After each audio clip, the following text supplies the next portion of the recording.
नमस्ते।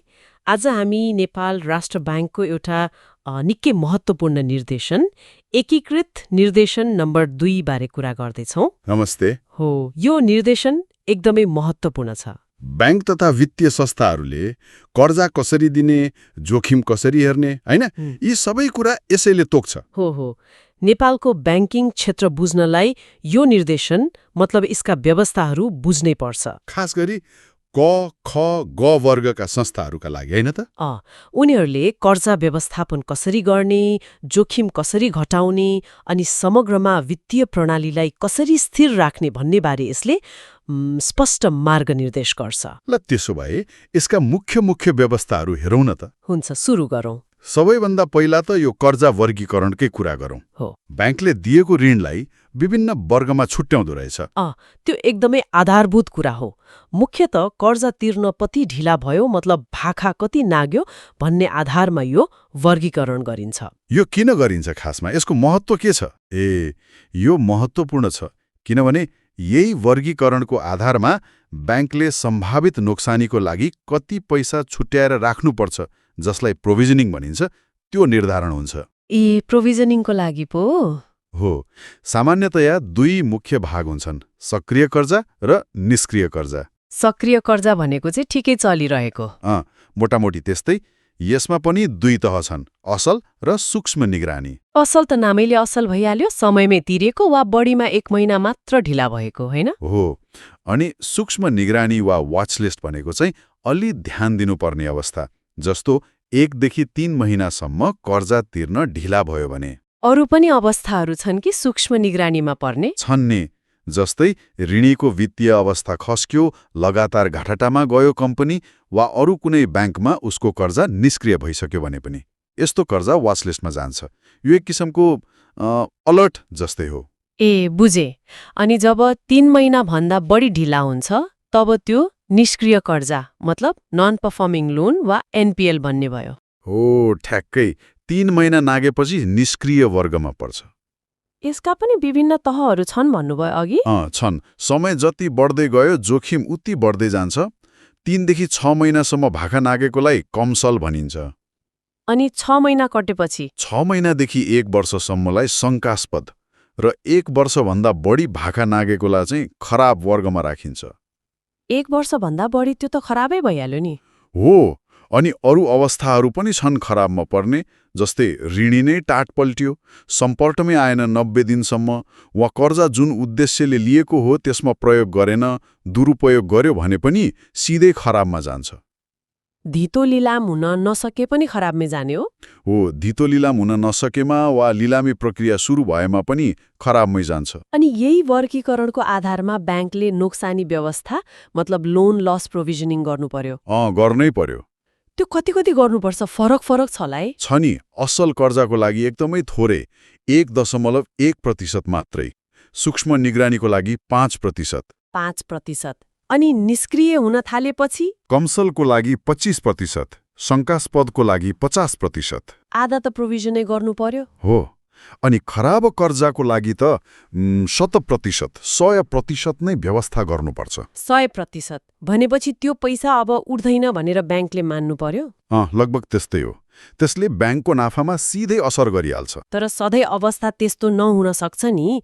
कहिलेकाहीँ ऋणीलाई साँच्चै समस्या परेको हुन सक्छ। त्यस्तो बेला केही उपाय छ, जस्तो पुनर्तालिकीकरण वा पुनर्संरचना गर्ने? छ, अवश्य छ। यदि ऋणीको व्यवसायमा वास्तविक समस्या आएको हो, जस्तै परियोजनाको लागत बढ्यो वा समय धेरै लाग्यो र उसले कर्जा तिर्न सक्ने एउटा ठोस योजना पेश गर्छ भने ब्याङ्कले ऋण तिर्ने भाका मिलाइदिने वा शर्तहरू परिवर्तन गर्ने मतलब पुनर्तालिकीकरण वा पुनर्संरचना गर्न सक्छ। गर्न सक्छ, तर त्यसका पनि शर्तहरू होला नु? शर्त त छन्, जस्तो ऋणीले बक्यौता ब्याजको केही प्रतिशत क्षेत्रअनुसार 10 वा 25%सम्म तिर्नुपर्ने हुन्छ, अनि कार्ययोजना चित्त बुझ्दो हुनु पर्यो। कोभिडको बेला त यसमा अलि खुकुलो बनाएको थियो क्यारे राष्ट्र ब्याङ्कले? हो, कोभिड जस्तो विशेष परिस्थितिमा राष्ट्र ब्याङ्कले यस्ता व्यवस्थाहरूमा अस्थायी रूपमा थप लचकता अपनाएको थियो। त्यसको लागि छुट्टै समय सीमा र प्रोभिजनको नियम तोकिएको थियो। एउटा अर्को कुरा नि मैले सुनेको, कुनै ऋणीको एउटा मात्र कर्जा निष्क्रिय भयो भनेरै उसको अरू सबै राम्रा कर्जाहरू पनि कम्तीमा सूक्ष्म निगरानीमा राख्नुपर्छ रे। यो किन होला? हो, यो एकदम महत्त्वपूर्ण व्यवस्था हो। यसको तर्क के हो भने यदि ऋणीले एउटा कर्जा तिर्न सकेन भने उसको समग्र वित्तीय क्षमतामै प्रश्न उठ्न सक्छ, हैन? हो त। त्यसैले ब्याङ्कले उसको अरू सबै कर्जामा पनि बढी चनाखो हुनुपर्छ भनेर यो नियम राखिएको हो। यसले जोखिमलाई मतलब एक ठाउँमा मात्र नहेरेर समग्रमा हेर्न मद्दत गर्छ। ए, जोखिम अन्तर्सम्बन्धित हुन्छ भनेर? त्यस्तै बुझौँ। शेयर धितो राखेर लिने कर्जा वा व्यक्तिगत जमानीमा दिने कर्जामा पनि केही विशेष नियमहरू छन् कि? छन् नि। जस्तै मार्जिन प्रकृतिको शेयर धितो कर्जा छ भने शेयरको मूल्याङ्कन गर्दा पछिल्लो 180 दिनको औसत मूल्य वा बजार मूल्यमा जुन कम हुन्छ त्यसको आधारमा हेरिन्छ। अनि कतिसम्म कर्जा पाइन्छ? त्यो कम मूल्यको पनि 70% भन्दा बढी कर्जा दिन पाइँदैन। अनि कर्जाको अवधि पनि बढीमा 1 वर्षको हुन्छ। संस्थापक शेयरमा फरक छ? संस्थापक शेयर धितोमा चाहिँ यो सीमा 50% मात्रै छ, अझ कडा। अनि व्यक्तिगत जमानीमा?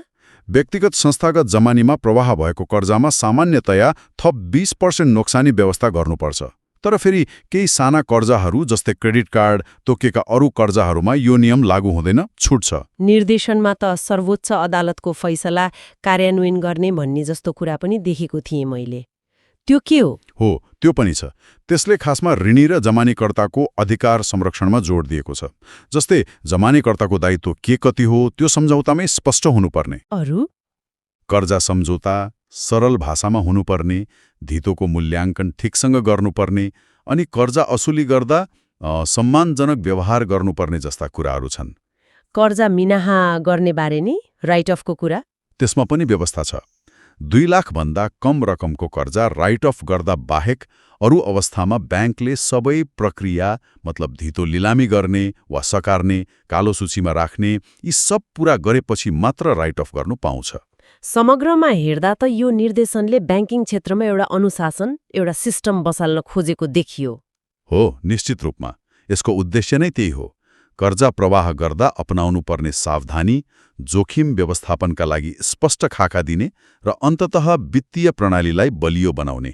कर्जा विस्तार पनि होस् तर जोखिम पनि नियन्त्रणमा रहोस् भन्ने सन्तुलन खोजेको जस्तो। ठ्याक्कै त्यही हो, कर्जा विस्तार र जोखिम नियन्त्रण बीचको सन्तुलन। अब एउटा प्रश्न मनमा आउँछ कि यी नियमहरू पक्कै पनि वित्तीय स्थायित्वको लागि एकदमै आवश्यक छन्, तर कहिलेकाहीँ अप्रत्याशित आर्थिक सङ्कट आइपर्दा मतलब एकदमै गाह्रो अवस्था आउँदा के यिनै नियमहरूले ब्याङ्कहरूलाई आवश्यक लचकता दिन्छन् त? यो गम्भीर प्रश्न हो। कि कतै यस्तो कडा नियमले सङ्कटको बेला कर्जा प्रवाहलाई झनै खुम्च्याएर समस्या उल्टै बढाउने पो हो कि यो सोच्नुपर्ने कुरा हो जस्तो लाग्छ। हो, यो साँच्चै विचारणीय विषय हो। नियमको पालना र परिस्थितिजन्य लचकता बीच सन्तुलन कसरी कायम गर्ने भन्ने चुनौती सधैँ रहन्छ।